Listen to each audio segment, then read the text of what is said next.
സംഖ്യ അധ്യായം 33. യാത്രയിലെ താവളങ്ങൾ.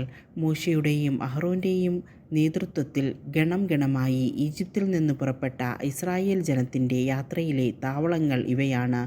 യാത്രാമധ്യേ അവർ പാളയമടിച്ച സ്ഥലങ്ങൾ കർത്താവിൻ്റെ കൽപ്പനയനുസരിച്ച് മോശെ ക്രമമായി കുറിച്ചുവെച്ചു. 1-ാം മാസം 15-ാം ദിവസം അവർ റംസേസിൽ നിന്ന് യാത്ര പുറപ്പെട്ടു. പെസഹായുടെ പിറ്റേന്നാളാണ് ഇസ്രായേൽ ജനം ഈജിപ്തുകാർ കാൺകെ കർത്താവിൻ്റെ ശക്തമായ സംരക്ഷണത്തിൽ പുറപ്പെട്ടത്. അപ്പോൾ ഈജിപ്തുകാർ കർത്താവ് സംഹരിച്ച തങ്ങളുടെ കടിഞ്ഞൂൽ സന്താനങ്ങളെ സംസ്കരിക്കുകയായിരുന്നു. അവരുടെ ദേവന്മാരെയും കർത്താവ് ശിക്ഷിച്ചു. ഇസ്രായേൽ ജനം റംസേസിൽ നിന്ന് പുറപ്പെട്ട് സുക്കോത്തിൽ പാളയമടിച്ചു. അവിടെ നിന്ന് മരുഭൂമിയുടെ അതിർത്തിയിലുള്ള എത്താമിലെത്തി പാളയമടിച്ചു. എത്താമിൽ നിന്ന് ബാൽസെഫോന് കിഴക്കുള്ള പിഹഹിറോത്തിന് നേരെ യാത്ര ചെയ്ത മിഗ്ദോലിന് മുമ്പിൽ പാളയമടിച്ചു. അവിടെ നിന്ന് കടലിന് നടുവിലൂടെ യാത്ര ചെയ്ത് മരുഭൂമിയിലെത്തി. ഏത്താം മരുഭൂമിയിലൂടെ 3 ദിവസം യാത്ര ചെയ്ത് മാറായിൽ പാളയമടിച്ചു. മാറായിൽ നിന്ന് ഏലിമിലെത്തി പാളയമടിച്ചു. ഏലിമിൽ 12 നീരുറവകളും 70 ഈന്തപ്പനകളും ഉണ്ടായിരുന്നു. വീണ്ടും യാത്ര പുറപ്പെട്ട ചെങ്കടലിനരികെ പാളയമടിച്ചു. അവിടെ നിന്ന് പുറപ്പെട്ട സീൻ മരുഭൂമിയിലും അവിടെ നിന്ന് ദൊഫ്കയിലും ദൊഫ്കയിൽ നിന്ന് ആലൂഷിലും അവിടെ നിന്ന് റഫിദീമിലും എത്തി പാളയമടിച്ചു. റഫിദീമിൽ അവർക്ക് കുടിക്കാൻ വെള്ളമില്ലായിരുന്നു.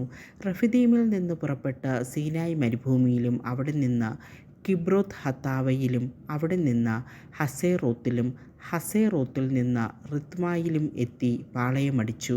റിത്മായിൽ നിന്ന് പുറപ്പെട്ട് റിമോൺ പെരേസിലും അവിടെ നിന്ന് ലിബ്നയിലും ലിബ്നയിൽ നിന്ന് റിസായിലും പാളയമടിച്ചു.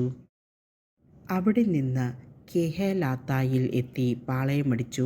കെഹേലാത്തായിൽ നിന്ന് പുറപ്പെട്ട് ഷേഫേർ മലയിലും അവിടെ നിന്ന് ഹരാദായിലും ഹരാദായിൽ നിന്ന് മഖേലോത്തിലും അവിടെ നിന്ന് തഹത്തിലും എത്തി പാളയമടിച്ചു.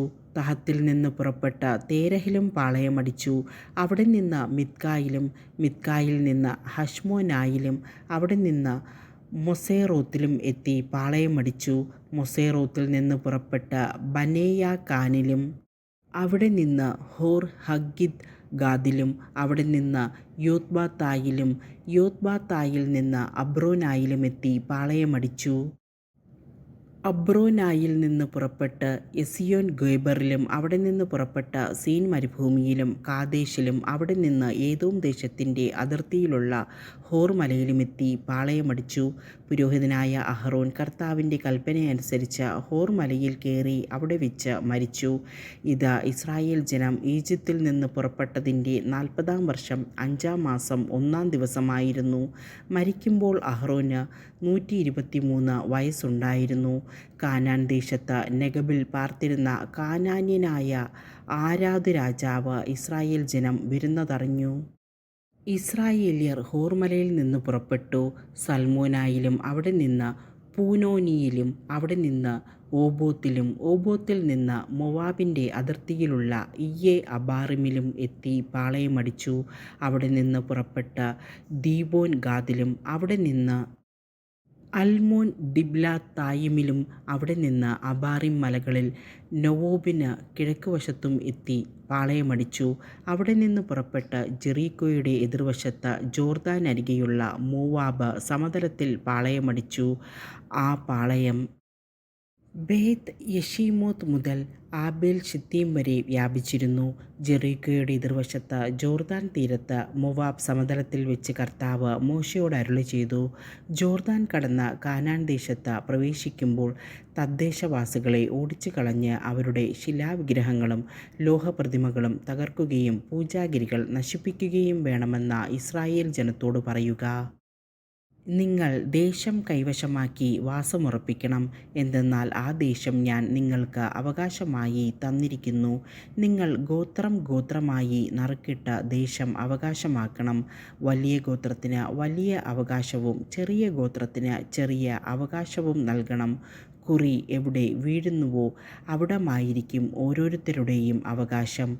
പിതൃഗോത്രമനുസരിച്ചാണ് നിങ്ങൾ ദേശം അവകാശമാക്കേണ്ടത്.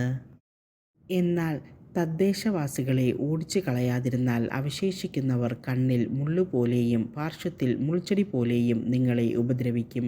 ഞാൻ അവരോട് ചെയ്യണമെന്ന് വിചാരിച്ചത് നിങ്ങളോട് ചെയ്യും.